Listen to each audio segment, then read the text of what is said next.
మీరు ఊహించుకోండి, నా స్వార్థం వదులుకోకపోతే, నన్ను నేను తగ్గించుకోకపోతే 3,500 కోట్ల రూపాయలతో పల్లి పండుగ 1.0 చేసేవాళ్ళమా? తద్వారా 4,000 కిలోమీటర్ల ఎస్సీసీ రోడ్లు వేయగలిగే వాళ్ళమా? నేనే కనుక నా స్వార్థం కోసం ఆలోచించి తగ్గించకుండా ఉంటే 1,00,000 ఫామ్ పాండ్స్ కట్టేవాళ్ళమా? నేనే కనుక తగ్గకుండా ఉంటే 22,500 మినీ గోకులాలు కట్టేవాళ్ళమా? నేనే కనుక తగ్గకుండా ఉంటే 10,000 ఎకరాలు ఉద్యానవనాలు పంటలు పండేయా? నేనే కనుక తగ్గకుండా ఉంటే 7,000 కోట్లతో 8,000 కిలోమీటర్ల బీటీ మరియు సీసీ రోడ్లు వస్తాయా? ఇంకొక 25,000 మినీ గోకులాలు వస్తాయా? 1,00,000 ఎకరాలు ఉద్యానవన పంటలు వస్తాయా? 1,500 అభివృద్ధి పనులు మొదలుపెట్టా, విజయవంతంగా ఇది కూడా పూర్తి చేస్తామంటే నేను తగ్గి రాష్ట్రాన్ని పెంచాను, మీకు అందరినీ పెంచుతున్నాను. డోలీ గ్రామాలు పట్టించుకోరు, ఎవరు పట్టించుకోరు ఆ డోలీ గ్రామాలని. నేను వెళ్ళాను తాండాల్లోకి, నేను అందరికి యాక్టర్లా కనిపించవచ్చు, సినిమాలో డ్యాన్సులు చేయొచ్చు, నా పని అది, నా వృత్తి అది. కానీ ఎందుకు చేస్తా ఉంటారే, మన మనిషి కష్టాల్లో ఉంటే ఇదే తాండాలో నేను తిరిగాను, ఇదే తాండాలు చూశాను, ఆదిలాబాద్ గోండు తాండాలు తిరిగాను. గుక్కెడు నీళ్లు కోసం ఏడుపు, నిద్ర పట్ల నాకు, వస్తామో పెడతామో తెలీదు. ఆవిడ అడిగింది నాకు నీళ్లు కావాలంటే ఆ నీళ్లు కోసం ఎంత నిద్ర పట్ల 3 గంటలకు లేచాను. పక్కనే మినరల్ వాటర్ బాటిల్ ఉంది. ఇప్పుడు టీఆర్ఎస్లో ఉన్న శ్రవణ్ లేపాను. భయపడ్డాడు శ్రవణ్, ఎవరు వచ్చి ఏమైనా జరిగిందా గొడవ అని. ఏం లేదు, నాకు నిద్ర పట్టలేదు శ్రవణ్, ఏమైనా చేద్దాం వీళ్ళకి. అప్పటికప్పుడు కూర్చోబెట్టి మళ్ళీ తాండాలకి వెళ్ళి వాళ్ళకి ఒక బోరింగ్ వేయించి వాళ్ళకి. ఇది ఎందుకు చెప్తానంటే, మన స్థాయిలో మనం ఎంత చేయగలం అంతే చేద్దాం. ఆ రోజున ఒక చిన్నపాటి కుగ్రామానికి నా సొంత నిధులతో, కొంతమంది స్నేహితుల సహకారంతో ఒక బోర్ వేస్తే నీళ్లు తేగలిగాం. ఈ రోజున అదే మదనపడి ఈ రోజున అమరజీవి జలధార ఒక దాదాపు 1 కోటి మందికి పైగా దాహం తీర్చుంది. ఇంటెన్సిటీ ఒకటే, థాట్ ఒకటే, ఇంటెంట్ ఒకటే. ఆ రోజు ఒక చిన్న గ్రామానికి చేసాం, ఈ రోజున కొన్ని ప్రాంతాలకు చేస్తున్నాం.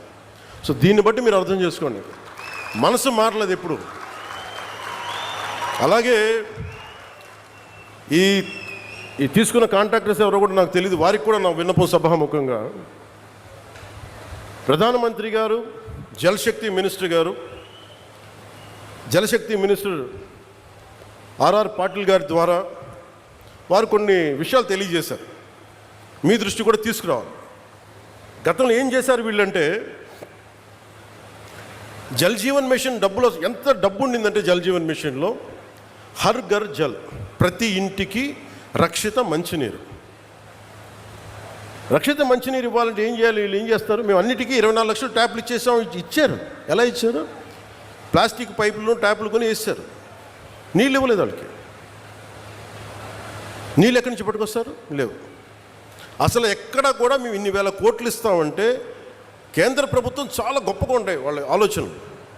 వాళ్ళు ఏం చెప్పారంటే, ఎక్కడైతే రక్షిత మంచి రిజర్వాయర్ వాటర్ ఉందో దాని నుంచి మీరు లైన్లు తీసుకొని మీరు వీటికి డబ్బులు వీటికి మీరు ఇంటింటికి ఇవ్వండి, కనీసం ఇంటికి 55 లీటర్ల నీళ్ళు ఇవ్వండి, తాగునీరు. ఇది వాళ్ళ ప్రోగ్రాం.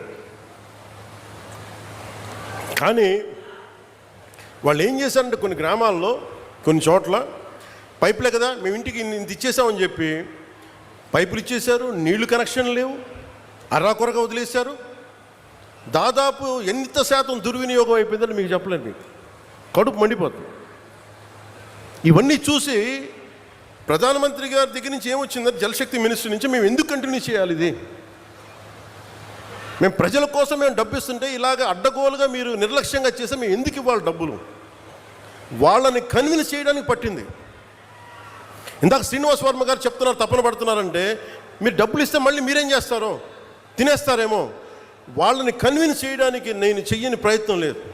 గౌరవ ముఖ్యమంత్రి చంద్రబాబు గారు కానీ చేసిన తర్వాత, అడవి తల్లి బాట తర్వాత, లేదు వీళ్ళు జెన్యూన్గానే చేస్తారు, ఎంత నేను పర్సనల్గా తెలిసినప్పటికీ మీ పెర్ఫార్మెన్స్ ఎలా ఉంటుందో అని నమ్మిన తర్వాత ఈ రోజున ఇన్ని వేల కోట్లు వస్తున్నాయి అంటే, దానికి మీరు నమ్మి గెలిపించారు, మేము నమ్మి మీకోసం పనిచేస్తాం. అదే ఈరోజు కదిలించింది.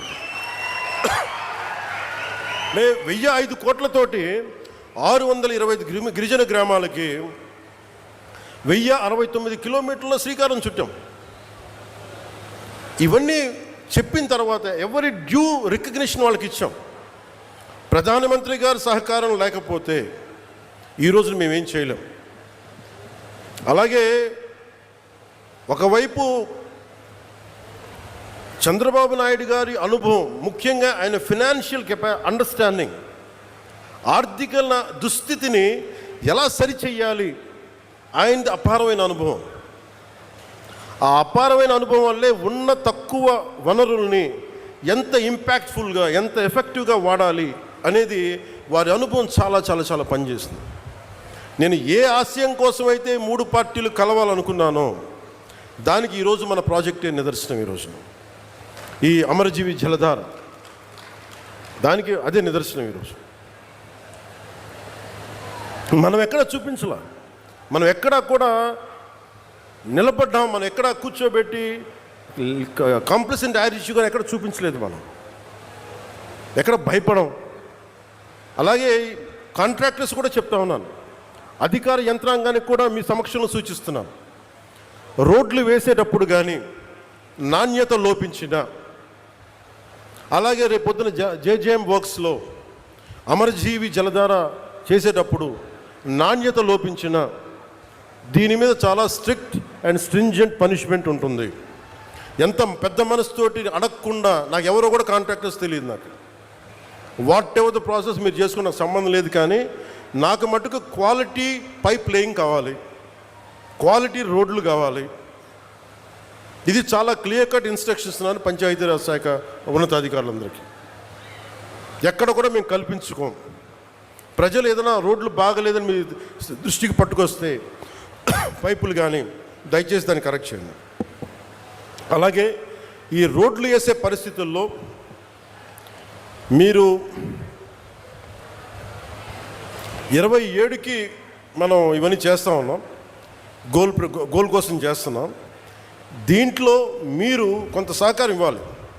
ఎందుకంటే ఈ పైపులు చాలా గ్రామాల నుంచి రావాలి కాబట్టి కొంత అసౌకర్యం ఉంటుంది. దానికి కూడా నేను అధికారులు మీకు తక్కువ అసౌకర్యం కలిగేలాగే పనులు చేయమంటాను వెంటనే. అందుకని మీరు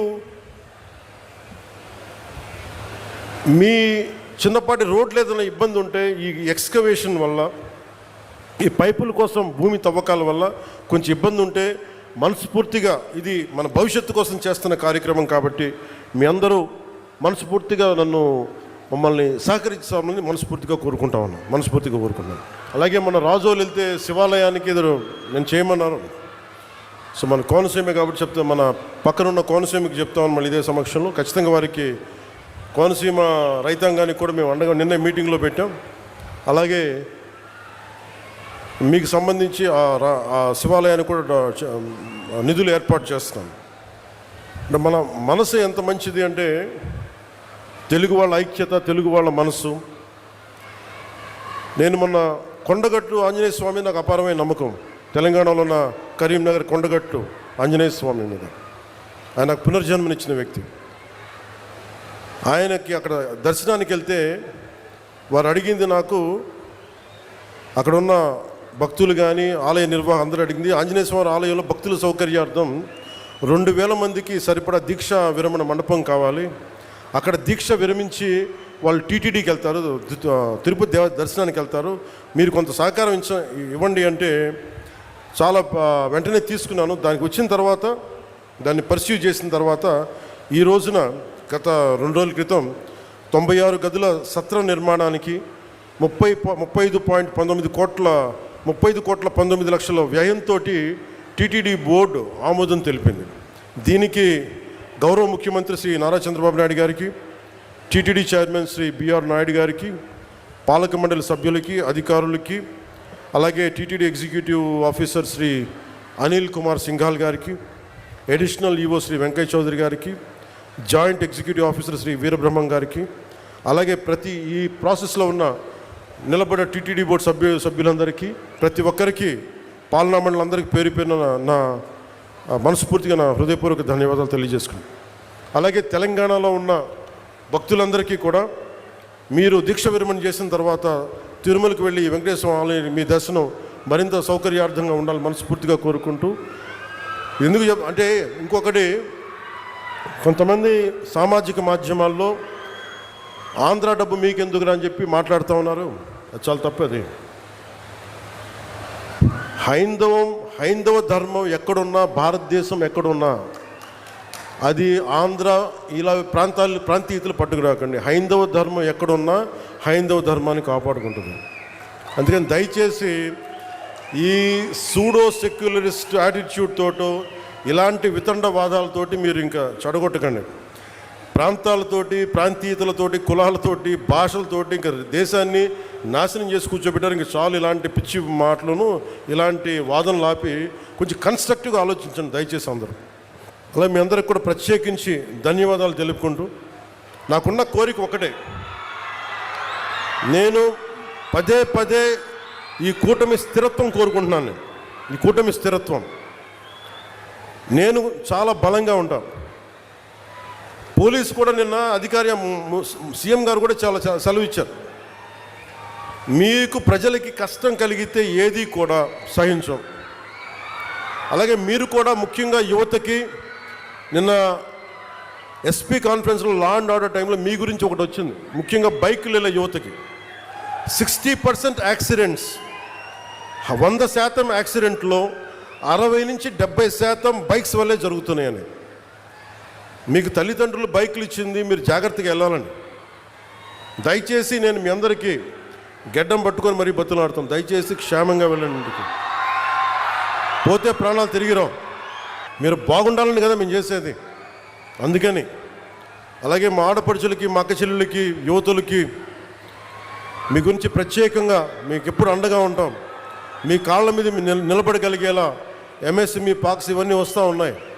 మాకు కొంచెం మరింత సమయం ఇచ్చి ఎప్పుడు మాకు తోడ్పాటునివ్వాల్సిందిగా మనస్ఫూర్తిగా కోరుకుంటూ, నిరంతరం మీ సేవలో పవన్ కళ్యాణ్. జై హింద్.